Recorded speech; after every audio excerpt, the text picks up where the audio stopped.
Bom dia.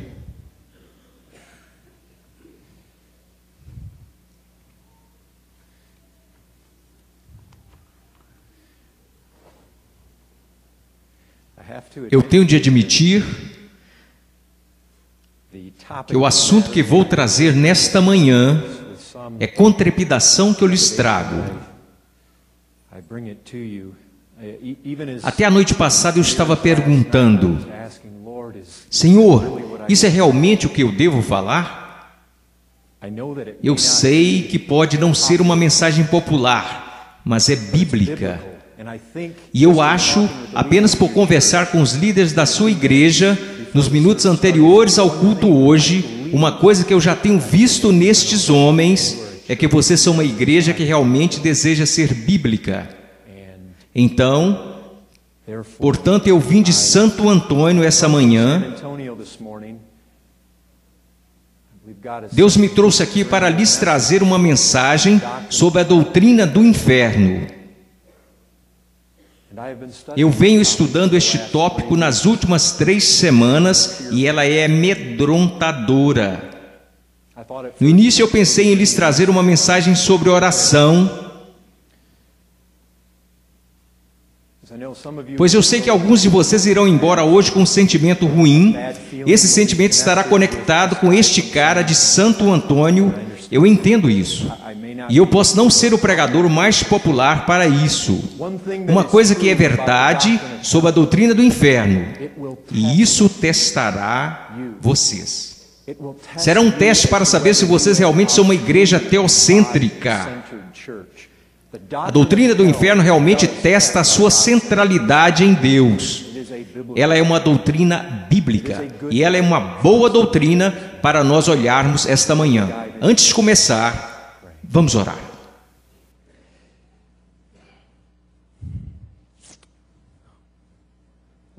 Pai,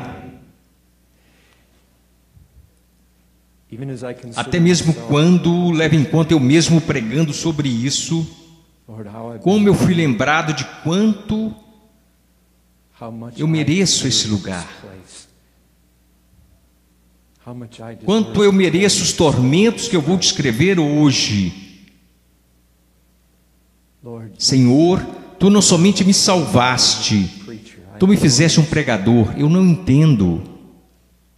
Senhor, Tu és um Deus de ira, mas Tu és um Deus de tanta bondade também. Um grandioso Deus de graça, um Deus de glória. Senhor, eu oro por Sua ajuda neste momento, que o Senhor me dê os pensamentos, que o Senhor me dê as palavras. Pai, eu oro para que Seu Espírito atenda ao meu clamor. Senhor, faça neste lugar, nessa manhã, o que eu não posso fazer. Faça nos corações dessas pessoas o que eu não posso fazer. Por favor, Deus, pelo bem da Sua glória e pelo bem de Cristo. Amém. Bem, se vocês têm suas Bíblias, por favor, abrem Apocalipse, capítulo 14.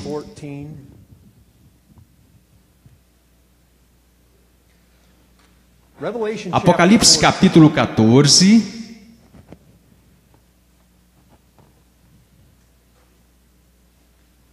Vocês gostariam de se levantar e nós leremos a palavra de Deus?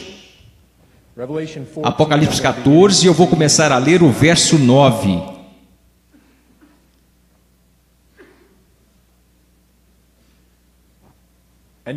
E outro anjo o seguiram, dizendo em alta voz: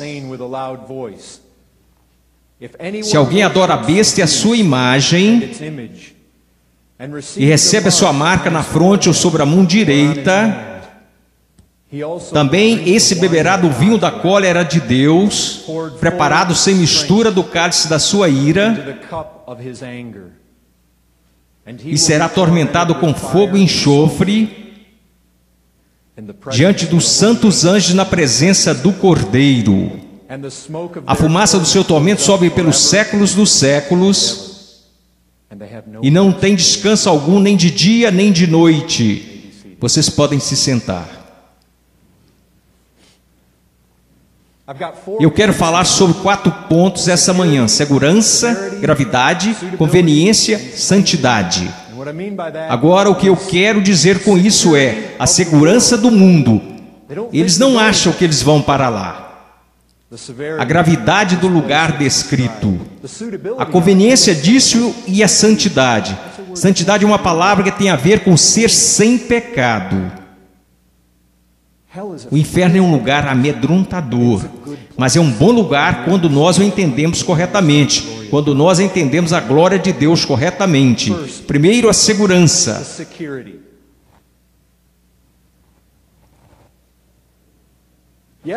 Ontem, eu e algumas outras pessoas da minha igreja saímos, nós fomos a um lugar onde os mendigos se reúnem e nós levamos o evangelho a eles. Eu subi na traseira de uma picape e preguei para as pessoas que estavam reunidas naquele lugar. A maioria deles era sem teto. Eles são bêbados, eles são viciados em drogas, elas são prostitutas. E eu disse: quantos de vocês acham que vão para o inferno? Quantas mãos vocês acham que se levantaram? Nenhuma. O mundo se convenceu que esse é um lugar para onde eles não irão.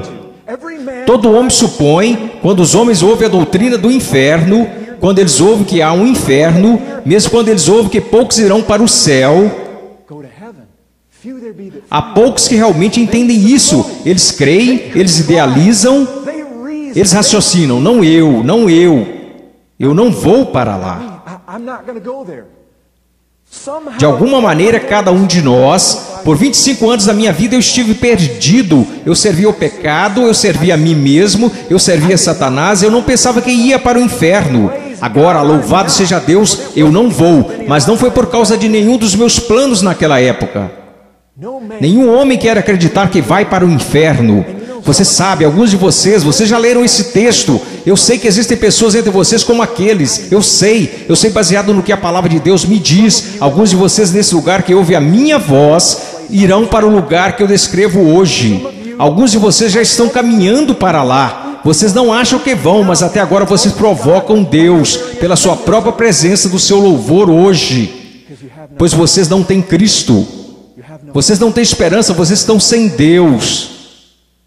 Mas vocês não acreditam que vocês irão para lá. Vocês acreditam que de alguma maneira vocês vão argumentar, vocês vão encontrar uma maneira por causa das coisas que fizeram ou estão fazendo, ou têm esperança em fazer no futuro. De alguma maneira vocês planejam escapar daquele lugar. E eu sei que alguns de nós podemos olhar para este texto. Você sabe quanto eu estava perdido. Eu teria dito algo que talvez muitos de vocês diriam lá fora no mundo e neste lugar também. Eu não adoro a besta, eu quero dizer... Nós podemos ir ao banheiro após o culto e olhar no espelho. Eu não tenho.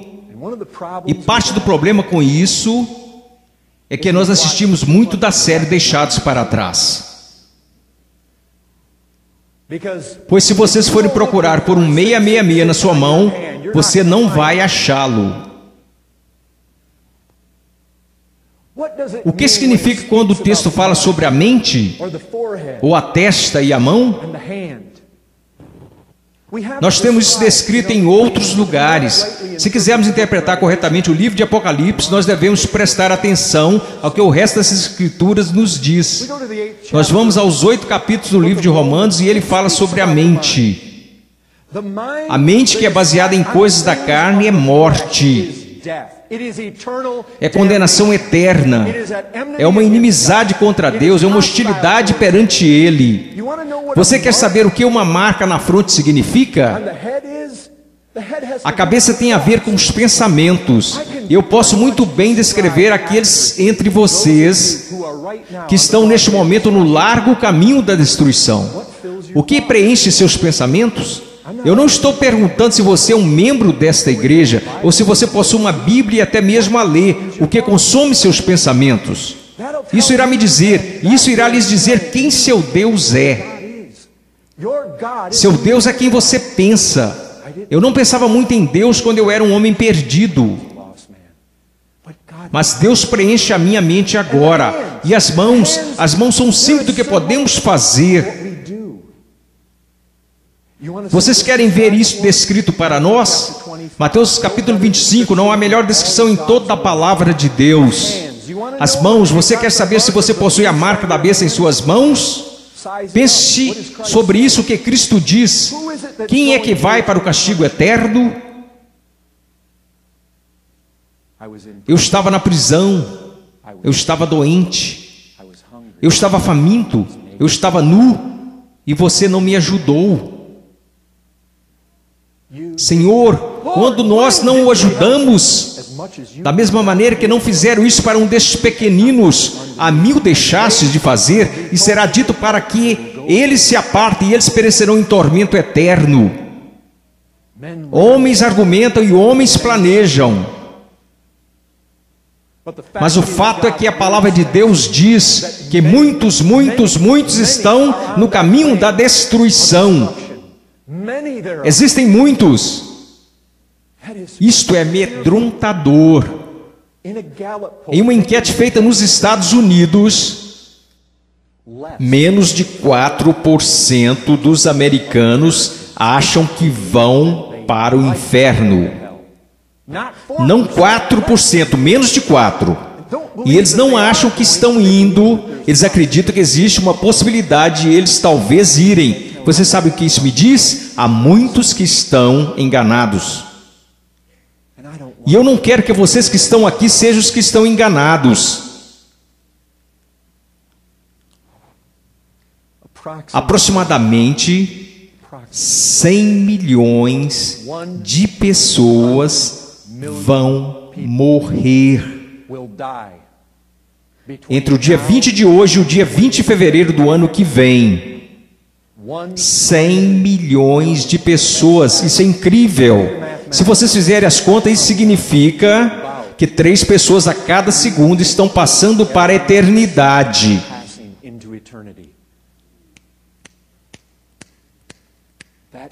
Que rapidamente almas estão deixando este mundo para o inferno eterno, alegria eterna.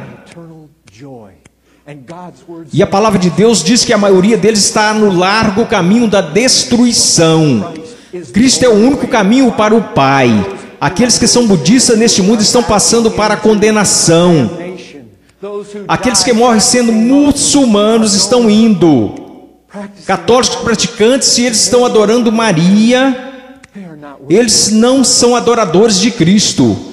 Um desses estralos tem seu nome nele. Pense bem, e outra.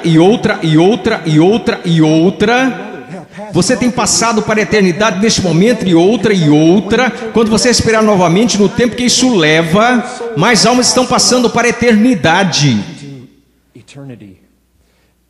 Homens andam por aí e dizem, paz e segurança, paz e segurança. E a palavra de Deus diz que a destruição repentina se apodera deles. Então eles têm esses planos. Se nós pudéssemos trazer os condenados do inferno neste momento, o que eles nos diriam? Eu nunca pensei que fosse para lá, nunca pensei. Eu nunca pensei que o inferno iria se apossar de mim. Eu pensei que já tinha tudo solucionado. Ele me levou em um segundo. Levou-me em um segundo. Eu não esperava por isso. Outro, eles estão passando para a eternidade. Eles não esperavam que o inferno os levasse quando aconteceu. Jonathan Edwards, há muito tempo atrás, descreveu homens como se andassem sobre o poço do inferno, em uma cobertura apodrecida, e existem locais frágeis nessa cobertura, e eles não sabem onde esses locais estão, ou quando eles vão pisar nesses lugares, e no momento em que eles não pensam, seu pé escorrega e eles se vão. Seus pecados, se você está sem Cristo, seus pecados estão se acumulando, eles estão aumentando. Em 1 Tessalonicenses capítulo 2, Paulo fala sobre os judeus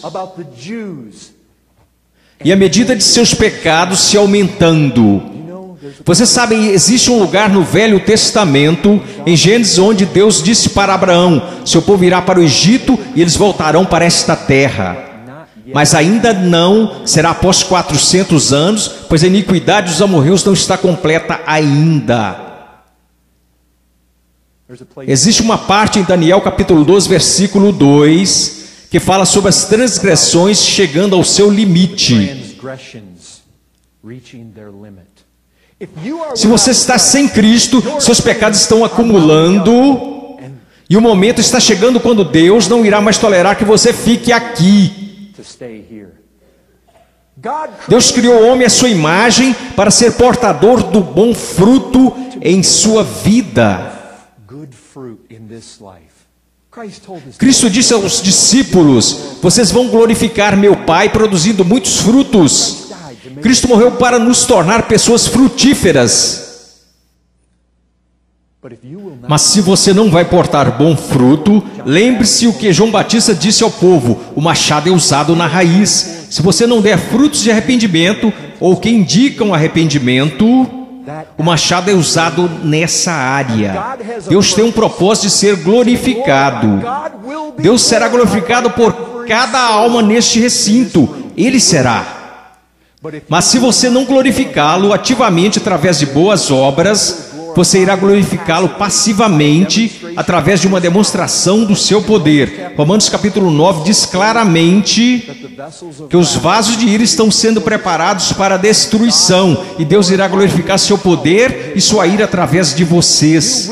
Vocês irão glorificar a Deus ativamente ou passivamente. E por falar em estatísticas que recém acabamos de falar, estatisticamente, 100% de todas as pessoas que não carregam boas obras, 100% que morrem sem Cristo, estão no inferno agora. Segundo item, a gravidade.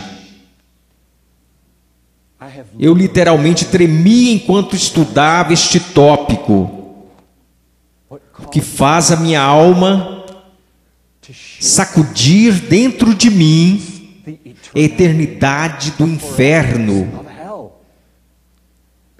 Antes de fazer uma série sobre o inferno em minha igreja, eu fiz uma série sobre o paraíso. É uma doutrina gloriosa. É gloriosa, mas existe algo glorioso sobre a doutrina do inferno também. Ele é glorioso e apavorante e amedrontador, pois ele nos revela uma parte de Deus que frequentemente não gostamos de admitir que existe e é real. Mas é necessário.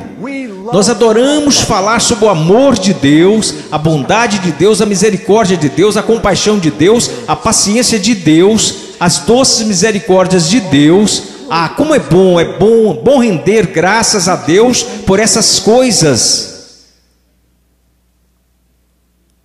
Mas quando você pensa sobre a gravidade do inferno, você começa a entender, não é uma pequena punição por um erro. O inferno é amedrontador, é apavorante. Nós lemos nossas Bíblias e passamos por esse texto tão livremente, tão facilmente. Choro e ranger de dentes. Na ESV, em Mateus 18, fala sobre o inferno de fogo.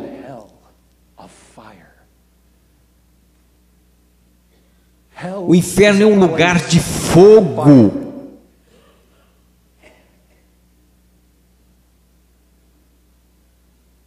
Eu tenho pensado sobre a casa da minha avó. Eu cresci em Michigan.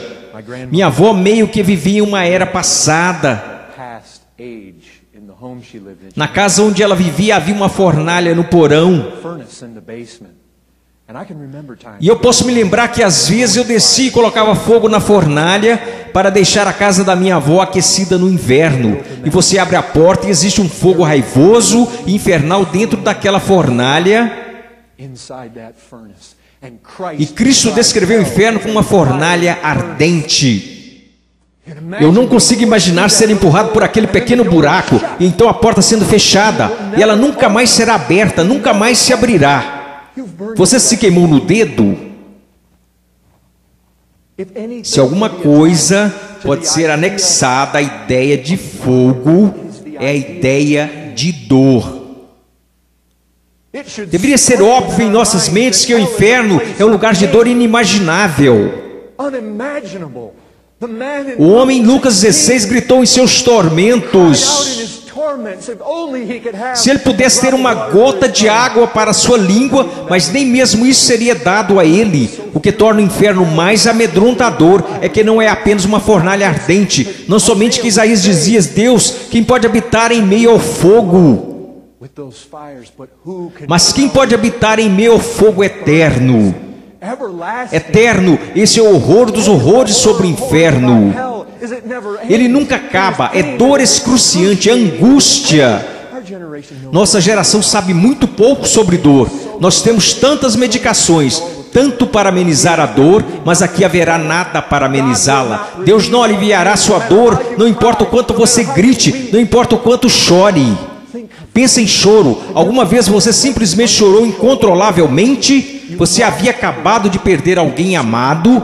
Algo traumático aconteceu em sua vida que você apenas chorou incontrolavelmente? Isso é como Cristo descreveu o inferno, um lugar de choro. Você irá chorar, pense nisso, chorar para sempre. Você irá chorar quando chegar ao inferno. Você irá chorar mais que em todas as gerações da terra choraram. Você completará a medida de choro de todo indivíduo que viveu, pois você irá chorar e chorar e chorar. E existe a ideia de ranger de dentes, cena insuportável, dor excruciante. Existem locais nas escrituras que anexam a ranger de dentes a raiva também. A raiva dos outros, raiva de si próprio, até mesmo raiva de Deus. O inferno é o que alguns dizem como purgatório. O inferno não faz melhoras. A doutrina do inferno é sobre destruição eterna. Ele não faz melhoras, ele destrói tudo que tem qualquer aparência de bom. A imagem de Deus que está sobre você, homem, será eternamente desfigurada e deturpada. Você se tornará ainda mais e mais e mais desprezível com o passar do tempo. E pense sobre isso. Daniel descreve o inferno como um lugar de eterno desprezo. Você sabe o que a palavra desprezo significa? Significa que na visão de Deus ele irá considerar você completamente perverso, absolutamente repugnante de ver. Eu sei. 2 Tessalonicenses fala sobre destruição. Destruição eterna, longe ou fora de sua presença. Cristo disse nos evangelhos: apartai-vos de mim. E existe uma separação de toda a bondade de Deus. Alguns de vocês podem dizer agora mesmo: eu não ligo para isso. Eu não me importo em viver longe de Deus. Na verdade, Deus me deixa desconfortável. Eu não gosto de exigências na minha vida. Eu não gosto dessa coisa de arrependimento. Eu não me importo de ficar sem Deus. Mas ninguém está sem Deus, nem mesmo no inferno. Tudo que você tem agora, tudo que você pode desfrutar. Você afunda seus dentes em uma maçã, ou você saboreia um pedaço de torta. Você tem um cobertor quente para se cobrir. Eu conversei com um jovem ontem. Ele tinha uma cicatriz de um buraco de bala em sua cabeça. Ele tinha recebido um tiro na perna. Ele está no Texas agora porque ele está fugindo da Califórnia por ter 2 passagens pela polícia, mas uma e ele vai para a prisão para sempre. Bem, para sempre em sua vida. Ele disse: o que Deus fez por mim? Minha mãe está morta, minha avó está morta, meu pai em prisão perpétua. Eu não sei onde meus irmãos e irmãs estão, eu não tenho nada. Eu disse: isso não é verdade, você tem um casaco agora. Você desfrutou desse dia, você acabou de ter uma refeição, você está coberto com um cobertor. Você vê, nesse ponto nós estamos afastados de Deus. Mas no ponto de vista real, nós não deixamos a presença de Deus. Pois é o próprio Deus que com ódio perfeito irá despejar seu desprezo sobre nós. Ezequiel, um dos profetas do Antigo Testamento, tinha algumas coisas muito amedrontadoras para dizer. Deus diz em Ezequiel 8: pelo que também eu os tratarei com furor, os meus olhos não pouparão, nem terei piedade, ainda que me gritem aos ouvidos em alta voz, nem assim os ouvirei. Ele irá odiá-lo com ódio perfeito. Ele irá odiá-lo e ele irá ter você. Isso é o que torna o inferno apavorante. O texto que lemos diz que os que estão no inferno serão atormentados. Onde? Na presença dos santos anjos e do Cordeiro.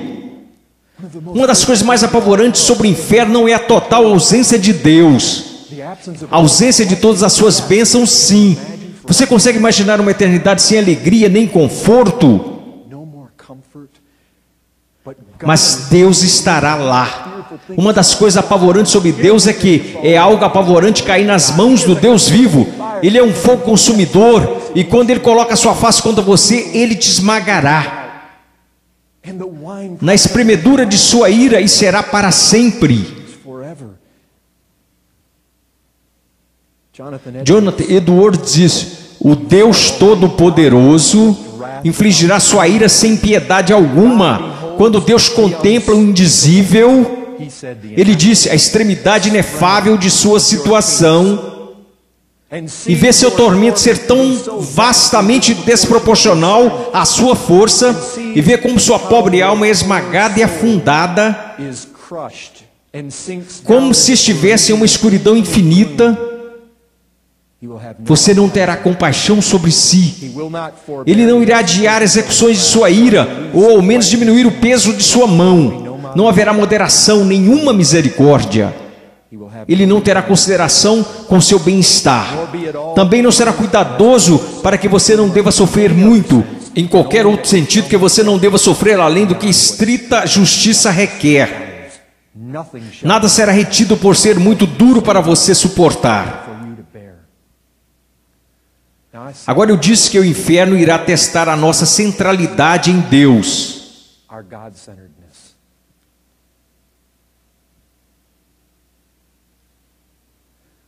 Algumas vezes, quando nós saímos às ruas de Santo Antônio para evangelizar alguns dos desabrigados, nós vamos encontrar com pessoas de outras igrejas.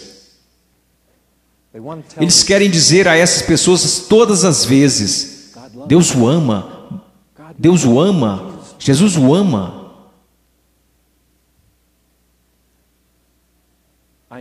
E eu sei que Deus mostra grande compaixão sobre seus inimigos. Eu sei que Ele mostra, Ele faz o sol levantar sobre o justo e o injusto. Alguém fez um estudo sobre o ódio de Deus em sua palavra. Eles examinaram 33 textos. E você pode fazer isso por você mesmo em relação ao ódio de Deus. Vocês sabiam que apenas 12 desses textos descrevem Deus odiando o pecado?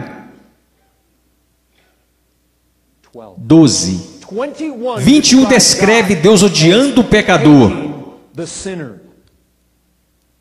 O salmista disse: sua alma odeia o perverso. Ele odeia todos os malfeitores. Uma das coisas às quais nós devemos nos agarrar. Você vê um texto como João 3,36. A ira de Deus já permanece sobre você. Se você não é alguém que acredita em Jesus Cristo, já permanece. Isso não significa que Deus anda por aí com um sorriso perpétuo sobre você. Isso significa o que está escrito: sua ira está sobre você. Se vocês conseguirem colocar essa ideia em suas mentes, em suas almas, em seus pensamentos, que existem aqueles de nós que estão sentados aqui com relativa tranquilidade. Deus odeia você. A ira de Deus, a indignação de Deus, a raiva de Deus é direcionada a você, mais do que para alguns que estão no inferno neste momento. Você diz: será possível? Sim, pois alguns de vocês pecaram diante da grande luz. A palavra de Deus diz: para aquele que muito é dado, muito é cobrado. O servo que conhecia a vontade de seu mestre e não a fez, será castigado com chicotes maiores. Existem alguns de vocês que ouviram o evangelho, Vocês ouviram a verdade. Vocês têm mães ou pais ou maridos ou esposas que oraram por vocês. Vocês têm uma Bíblia em suas mãos. E vocês sabem de uma coisa, vocês têm provocado Deus mais do que alguns que viveram em gerações passadas na Inglaterra ou China ou África Central, pois vocês têm muito mais luz. E o ódio de Deus para com vocês é mais intenso. Sua indignação é mais intensa, muito mais que para com aqueles. E a única coisa que os mantém fora do inferno nesse momento, a única coisa, é a vontade de Deus de manter você ali, a paciência de Deus. Não há mais nada. Não há promessa, porque a aliança das promessas, as promessas que são encontradas dentro da aliança deste livro, tantas tem nele o amém, somente em Jesus Cristo. Mas você não crê nas promessas da aliança, e você não tem parte como mediador da aliança. Você anda sob uma cobertura apodrecida. A medida dos seus pecados está se enchendo, e está para chegar aquele momento em que Deus não vai suportar que você fique nesta terra um pouco mais de tempo, não muito mais tempo. Isso é algo amedrontador, e enquanto eu estudo isso e sento à minha mesa,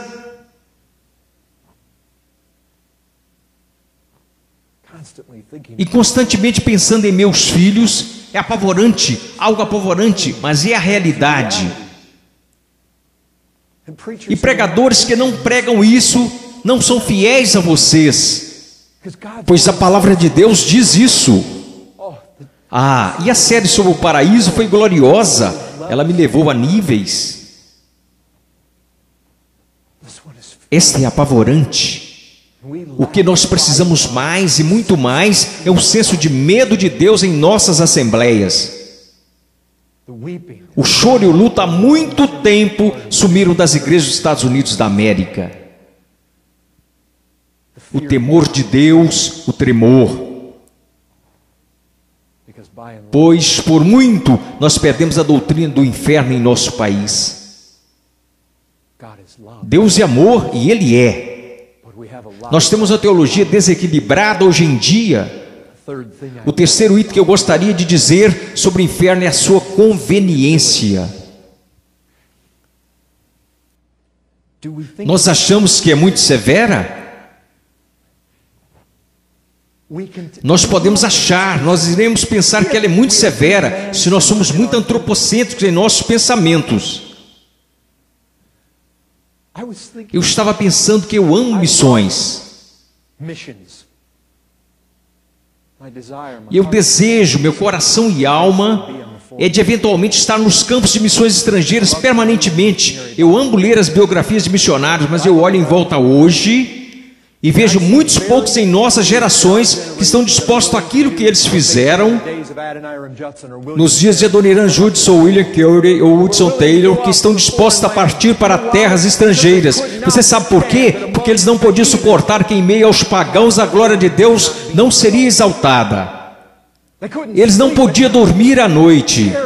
Carey ficava durante horas trabalhando em sapatos e observando mapas, pensando sobre os pagãos que estavam passando para a eternidade, sem conhecimento de Cristo, sem conhecimento do Evangelho. Eles queriam que Deus fosse glorificado em todas as nações. O que acontece nos Estados Unidos hoje em dia? Rapazes e moças fogem do campo missionário.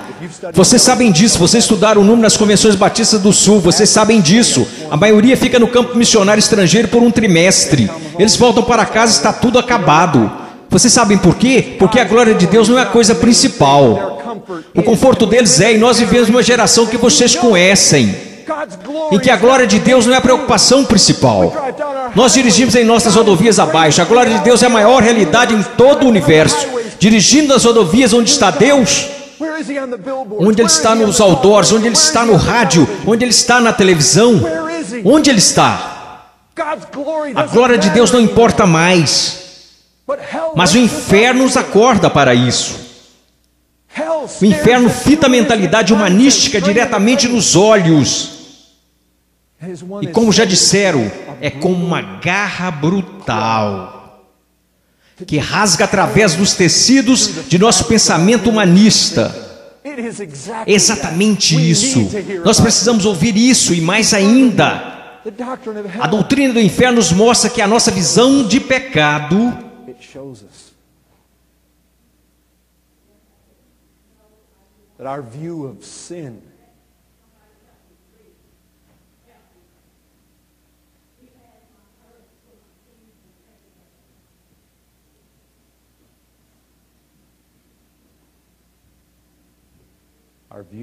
nossa visão de pecado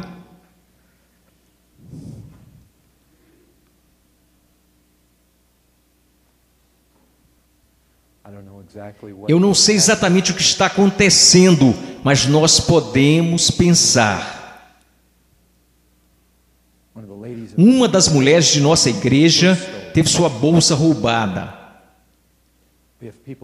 Nós trazemos as pessoas das ruas para almoçar em nossa igreja, prostitutas viciados em crack.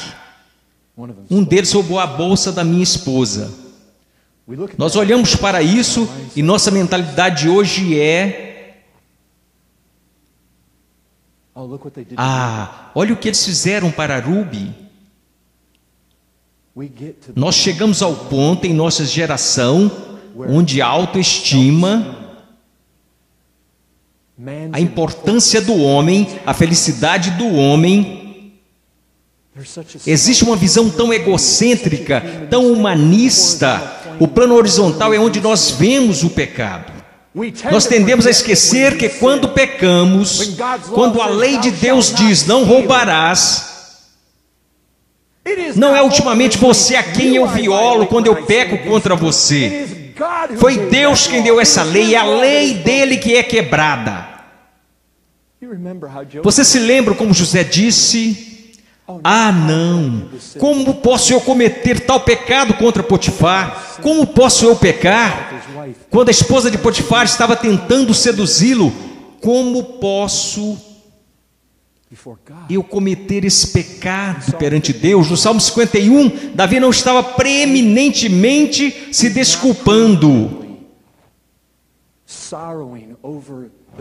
pelo fato de que ele matou Urias ou cometeu adultério com Batseba. Ele olhou para Deus e disse: Deus, perante a ti eu pequei. A doutrina do inferno é um alerta para nós, que nosso pecado não é, no final das contas, uns contra os outros, é principalmente contra Deus, e a doutrina do inferno nos acorda para o fato de que nós temos transformado Deus em uma pequena imagem centrada no homem também. Nós vemos Deus primariamente, muitas vezes, pelo que Ele pode fazer por nós. Deus está lá meramente para responder às minhas orações. Deus está lá meramente para cuidar dos meus problemas. Deus está lá meramente para me ajudar com as minhas dificuldades financeiras, meramente lá para curar o meu casamento, meramente lá para cuidar de mim. Ele é como nós o tornamos em um tipo de Papai Noel celestial, que ao nossa cena chamado faz o que pedirmos a Ele. Recentemente eu recebi um e-mail de uma mulher: você poderia orar por mim? Eu não sinto que recebi todas as riquezas que eu acho que eu deveria receber por me tornar cristã. Essa é a mentalidade hoje. É aqui que nós aparecemos com um Deus que é todo voltado para a nossa saúde, nosso bem-estar, nossa prosperidade. Mas novamente a doutrina do inferno pula em nossas faces. Ela alcança os extremos de nossas consciências. Ela coloca um sussurro perturbador que existe um Deus que nós não podemos manipular. Existe um Deus que nós não podemos minimizar. Existe um Deus que é santo. Existe um Deus que é poderoso. Existe um Deus que irá perfeitamente julgar o pecado. Existe um Deus que é apavorante. Existe um Deus com quem não se deve brincar. E Ele é o ser preeminente do universo. Não é tudo sobre mim. Sim, eu posso buscar a Deus para prover a minha refeição diária, mas quer eu coma, quer beba, isso deve ser feito para a glória dEle. A glória dEle. A coisa que Deus mais valoriza é a sua glória, não a minha, a dele.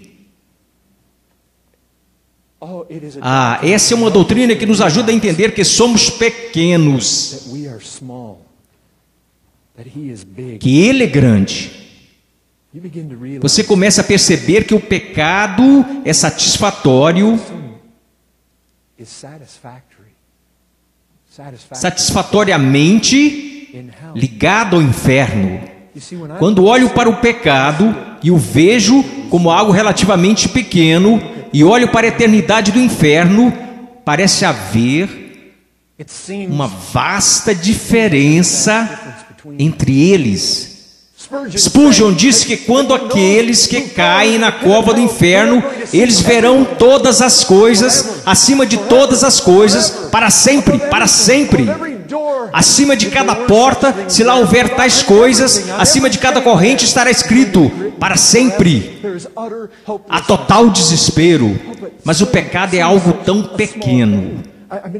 Quero dizer, se eu pecar durante 70 anos da minha vida aqui, como Deus pode me atormentar para sempre no inferno? Não parece que há uma desproporção lidar com o pecado aqui? Mas nem mesmo uma vez nós percebemos contra quem nós pecamos e quem é o Deus contra quem nós pecamos. O que Ele é? Você sabe uma coisa, é uma coisa. Se nós esmagarmos uma formiga vermelha ou se esmagarmos um mosquito. Mas é outra coisa completamente diferente se você se encontrar seu filho no quintal e ao invés de pisando em formigas, ele está mutilando gatos vivos e os mutilando no seu quintal. Você provavelmente iria responder de maneira diferente. Vocês sabem por quê? Porque vocês dão maior significância para um gato. Existe um maior valor em sua estima, e seria diferente se vocês vissem alguém brutalmente assassinando uma criança. Em sua própria estima, o pecado seria muito maior, pois a pessoa contra quem o pecado é realizado tem maior valor. Mas como você mede o pecado que é cometido contra um infinitamente santo Deus? Até mesmo o menor pecado realizado contra o infinitamente santo Deus é infinito, infinitamente perverso. Quando ouvimos para sempre, para sempre, para sempre,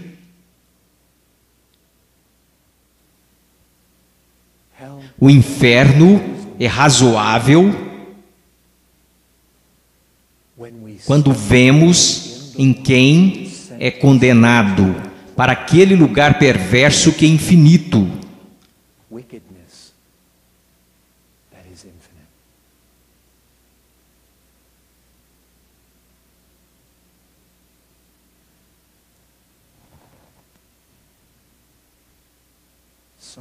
Alguns de vocês que escutam minha voz, vocês estão rapidamente indo naquela direção.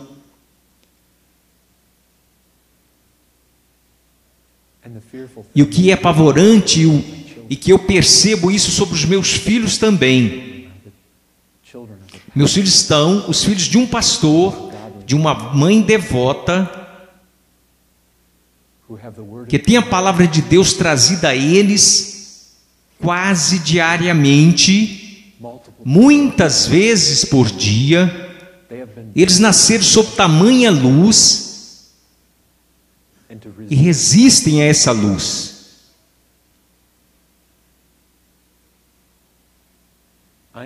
Eu conheço canibais em Papua Nova Guiné. Tão desprezível quanto esse pecado pode parecer para nós, as partes mais quentes do inferno, os mais incríveis tormentos, estão reservados para aqueles que se sentaram sob a maior luz de todas, que preencheram as escolas dominicais de nossas igrejas.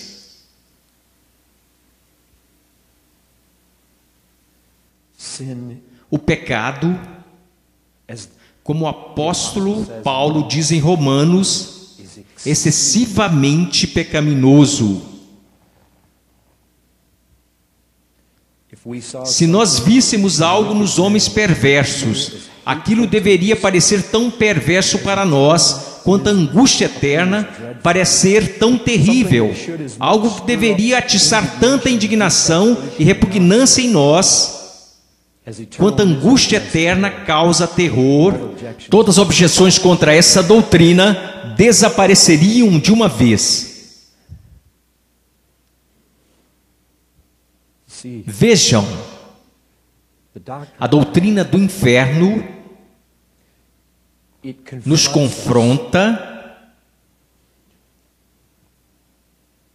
com dois infinitos, um Deus infinito e um inferno eterno.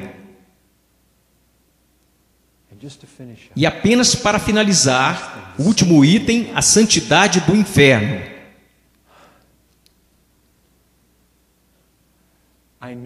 Eu sei que em certo ponto nós somos antropocêntricos, os melhores de nós aqui. E em certo ponto dessa vida, nossa compaixão direcionada aos perdidos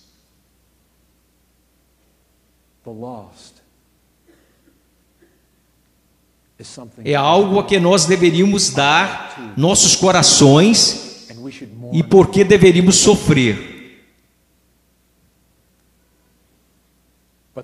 Mas há aqueles dentre nós que estão em Cristo.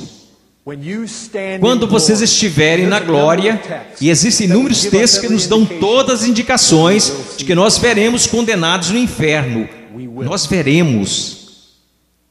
O último versículo de Isaías. O fato, mesmo aquele que nós lemos, nós vamos estar na presença dos santos anjos e do Cordeiro. E se aqueles que estarão sofrendo estarão lá também, eu creio que é muito provável que nós iremos vê-los. Em Lucas 16, Lázaro viu o homem rico. O homem rico podia ver. Havia um grande abismo entre eles, mas a visibilidade estava lá. Nesta vida, existem pais aqui. Eu sei que vocês estão aqui, porque eu também sinto isso. Vocês com prazer fazem o que Mateus 18 diz. Vocês com prazer perderiam um olho, perderiam um pé ou uma mão, para que seus filhos fossem salvos do inferno. Não fariam? Em um piscar de olhos.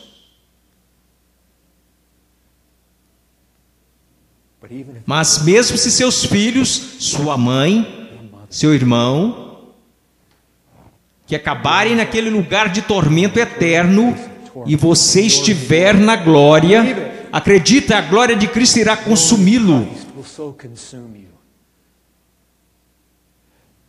O sofrimento dos condenados naquele momento não irá causar pesar em você. Não lhe causará mágoa, não lhe causará dor. Aqueles que estiverem no inferno estarão tão despidos de todo o bem. Eles serão vistos pelo que eles são. Todo pedaço de bondade será tirado deles. O que eles parecem ter, eles não mais terão. Cada pedaço de graça comum que era agraciado sobre eles será removido. Eles irão parecer estar horríveis, detestáveis criaturas que são. E você estará tão apaixonado por Cristo e tão enamorado de sua glória. O que o inferno fará naquele dia? Ele irá abrir seus olhos para as glórias de Cristo cada vez mais. E pois lá, o que o inferno fará é sustentar a majestade de Deus, que foi desprezada por todos aqueles que estão no inferno. Vocês percebem que nosso pecado pode ser mensurado por aquele que foi insultado por ele. Deus é, por fim, o insultado pelo nosso pecado. Sua majestade é insultada. Quantas vezes no primeiro capítulo de Romanos está escrito: eles trocaram a glória do Deus imortal. Eles a trocaram. Em Jeremias ele diz: meu povo, eles cometeram duas perversidades, mas o que eles fizeram?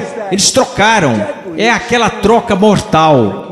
Beber das cisternas quebradas é desistir dele. Vocês veem como isso pisa na majestade de Deus? E quando Deus mostra a seus resgatados que o inferno é tão totalmente, infinitamente terrível, você sabe o que isso irá fazer? Isso irá engrandecer a majestade que foi desprezada pelos pecados daqueles que estão lá, pois vocês entendem, se o castigo deles fosse menor, se o sofrimento deles fosse menor, iria refletir uma glória menor que foi insultada pelo pecado que eles cometeram. Então a majestade dele simplesmente irá brilhar cada vez mais em nossa estima por causa disso. E sua perfeita justiça irá da mesma forma ser glorificada. A glória de Deus é o maior bem. A glória da justiça irá brilhar. Ele aparecerá como justo governador de todo o universo. Como Edwards diz, a vingativa ou retribuída justiça penal de Deus parecerá estrita, exata, horrenda e terrível, e portanto gloriosa. Mas Deus também irá glorificar sua graça e sua misericórdia para com aqueles de vocês que vieram para Cristo. Você sabe, eu li uma vez sobre Adoniran Judson. Ele tinha sido preso, eles o penduraram de ponta cabeça, a sola de seus pés estava em carne viva, os mosquitos viriam e eles iriam prendê-lo de ponta cabeça, de modo que a sua cabeça estivesse no chão. E depois que ele saiu da prisão, ele estava em uma jangada, com sua mulher, seu filho velejando pelo rio, e ele estava falando sobre quão gloriosa era a liberdade. Liberdade. Nós a consideramos como garantida, nossos antepassados não. Nossos antepassados que lutaram por sua independência nesse país não a tinham como garantida, pois ela teve um preço para eles. Adoniran Judson, flutuando pelo rio, não tinha a liberdade como garantida. Vocês sabem por quê? Porque ele tinha sido alarmado pelo forte contraste daquilo que ele havia sofrido antes disso. E no inferno isso é o que vai acontecer. Você sabe que aqueles amigos de trabalho, colegas de escola, membros da família, você era mais perverso que eles. Lá eles sofrem. Senhor, por que me poupou? Ah, Deus, tão gloriosa graça. Eu mereço o que eles têm. Eu vejo, Senhor, eu mereço o pior. Senhor, eu desprezei uma luz maior. E o inferno será aquele forte contraste para o amor e para a glória. E para a honra e a imortalidade que Deus fará chover sobre o seu povo. E vocês sabem, eu termino com isto.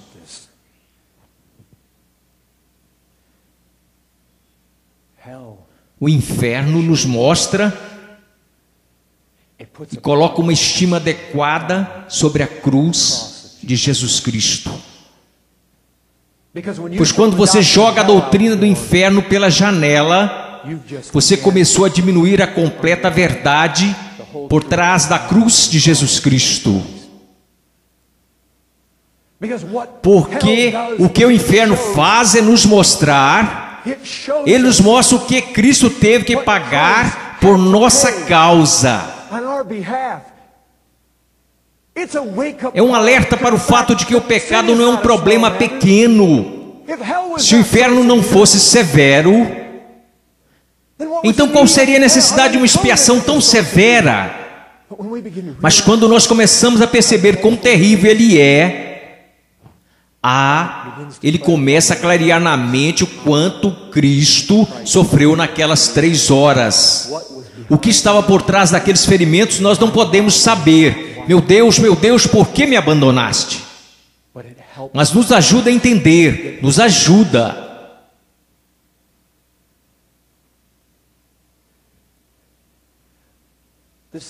Isso não é um jogo. Se você não está certo, se algo diz que isso é verdade em sua consciência, que eu estou correndo um grande risco disso, Cristo está pronto para perdoar. Este é um dia de misericórdia, um dia de graça. Hoje a voz de Cristo acena para você: venha, venha para mim. Você que trabalha e tem fardo pesado, eu darei descanso para suas almas. Venha, hoje é venha, venha. Depois será apartai, apartai, apartai, apartai.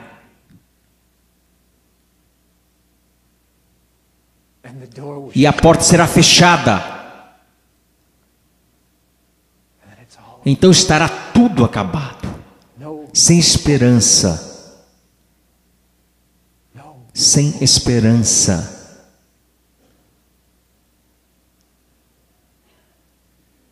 Eternidade. Eternidade será multiplicada em seus sofrimentos. Não importa quão grande a dor, o que constantemente preencherá sua mente é para sempre. Você irá desejar ser aniquilado. Você desejará não mais existir. Mas hoje Cristo diz: olhe e viva. Assim como a serpente foi levantada no deserto, para que aqueles que olham para o que Cristo fez na cruz, olhem para Cristo.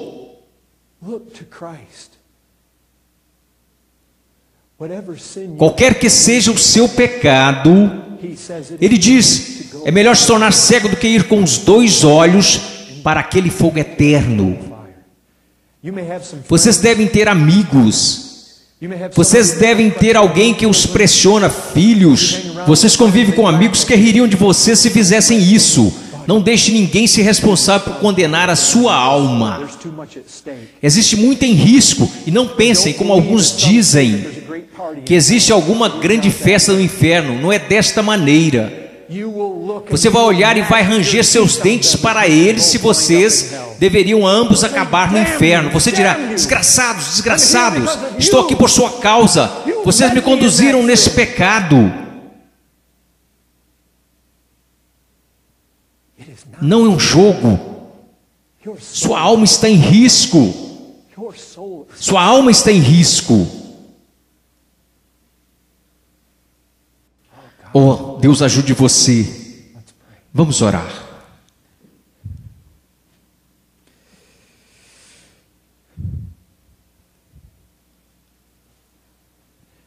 Pai, eu sei que isso é algo terrível, tal como cair nas mãos do Deus vivo. Senhor, eu não posso despertar corações, eu certamente não posso assustar pessoas para a glória, mas Senhor, Tu podes usar isso como um chamar despertador para a consciência de alguém que cegamente continua morto em transgressões e pecados. Senhor, realize nos corações deles o que eu não posso fazer. Traga vida, atraia-os a Cristo, que é o doce Salvador que entregou sua vida pelos pecadores. Que ele se torne doce aos olhos deles, que eles o valorizem acima de todas as coisas, que eles o vejam gloriosamente, que eles o vejam belo, que eles o vejam digno de sacrificar tudo por ele. Senhor, conceda arrependimento neste lugar. Pai, eu oro que o temor do Senhor esteja diante de nossos olhos. Ó Deus, Pai, eu te agradeço por minha salvação, te agradeço por aqueles que Tu salvaste aqui. Senhor, te agradeço por tão grande salvação. Pai, nós podemos Te louvar, nós fomos salvos da ira de Deus. Tu nos acordaste e nos chamaste a fugir. Senhor, nós te amamos porque tu nos amaste primeiro. Obrigado, Senhor. Obrigado, Pai, pelo privilégio de estar aqui hoje. Eu rogo que tu abençoes o teu povo e atrai-os para o teu reino, suas ovelhas perdidas. Para a tua glória eu oro. Amém.